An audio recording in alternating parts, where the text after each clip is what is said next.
Hi, this is Brian Kim. I'm going to share with you case number 289 in the Best Way to Do Cataract Surgery series. And the title of this series is not to suggest this is the best and only way, but to get you to think critically of your technique so that you can provide the very best for your patient. So this is a patient who has a somewhat of a dense cataract, and then the lens is somewhat stuck to the bag. When I encounter this, even after a successful hydrodissection, to me this is a sign of loose zonules. So you can see how I'm going to take this lens out with the Veritas machine, and then finally placing an Odyssey lens. As you can see, this is the right eye, and the patient has a little trouble keeping the eye straight. I'm using the cotton tip to steady the eye and use a corneal marker, which will help me to center inside the rexus. Using that same cotton tip, I make my paracentesis incision, first on the right side and then the left side, making sure I'm parallel to iris plane, which creates a nice corneal shelf, which will allow me to achieve a self-sealing incision.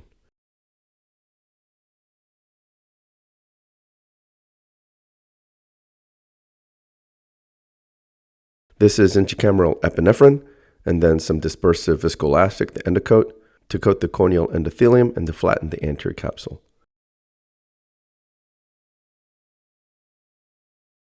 Using that cannula to control the eye so that I can make my triplanar corneal incision, I make a vertical groove, place the blade into the deep part of the groove, tunnel through the cornea, and then when I'm ready, I dimple down and go in.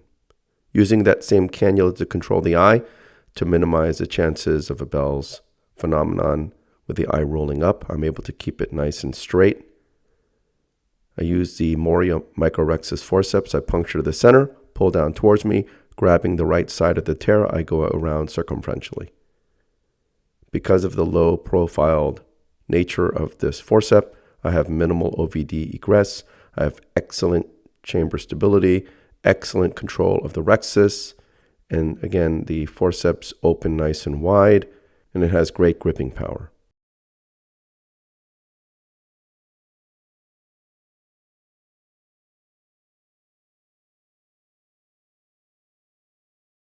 Finishing off the rhexis, and this is the capsule fornix hydrodissection technique.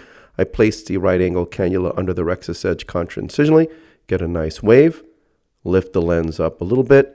But you saw that as I lifted, it kind of slipped back down, and I'm trying to decompress the bag, but the lens is really not wanting to spin. Whenever this happens in this context, I also feel suspicious that there might be some weak zonules, at least some loose zonules.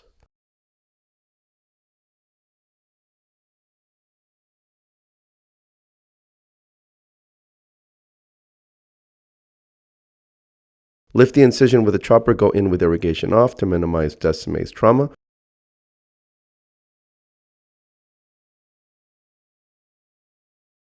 Removing the surface epinuclear material, bevel down.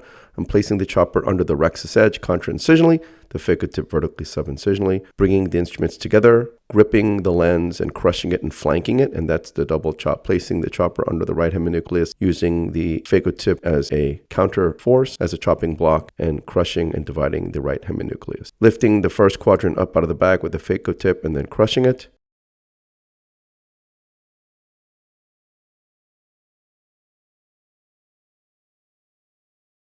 You can see the rest of the lens just doesn't want to spin. And so I'm going to leverage this holding power of this Veritas machine. You can see it's just really stuck, but very easily and carefully, I'm able to grip the lens material.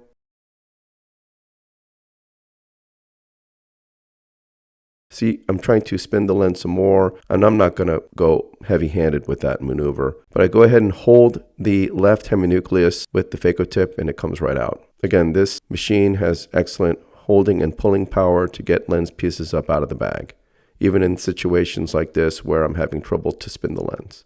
You can see the overlay of all the fluidics on the right side of the screen, as well as the overlay for my foot pedal. So I gently try to turn the lens a little bit more. It doesn't really turn. And then I just tilt my phaco tip vertical and grab the subincisional last quadrant, pull it up out of the bag. Again, excellent holding power with the Veritas machine. So in past cases, I showed you how I have excellent chamber stability with this machine. And then in other cases, I've showed you the excellent cutting ability and ultrasonic energy efficiency with the machine. And now I'm highlighting the excellent holding power of this machine.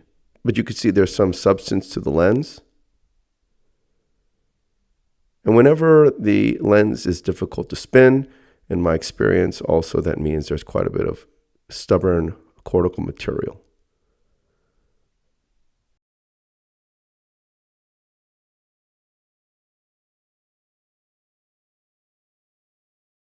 So after trying to very carefully peel off the cortex from anterior to posterior and leaving the rest behind that I otherwise can't peel from anterior to posterior, I take the chopper out, push BSS in, take the phaco tip out, and I go in with the INA handpiece.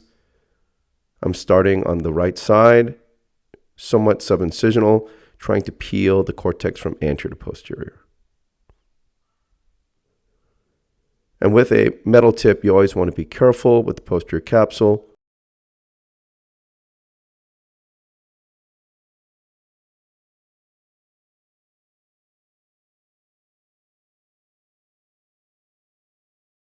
Cortical cleaving hydrodissection, where you have these little fine, wispy cortical remnants. These I find the most challenging, especially if you're worried about some zonular weakness. So I use a BSS cannula to pulse the subincisional fornix. You can see there's quite a bit of material coming out. I've been doing it that way for so many years now.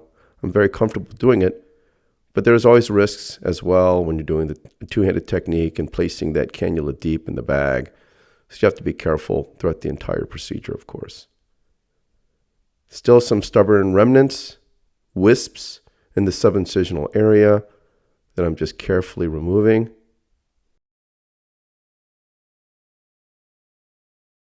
And then turning off irrigation, placing some cohesive viscoelastic, the Helon Pro, into the bag, sweeping with the sweeper on the left side and then the right side, making sure I remove any lens epithelial cells and remaining cortical material as well. You can see that despite the pulsing, I'm able to get quite a bit of subincisional cortical material out. You can see the patient has quite a bit of a Bell's reflex, moving the eye quite a bit throughout the entire procedure, but more manifest when I only have one instrument in the eye.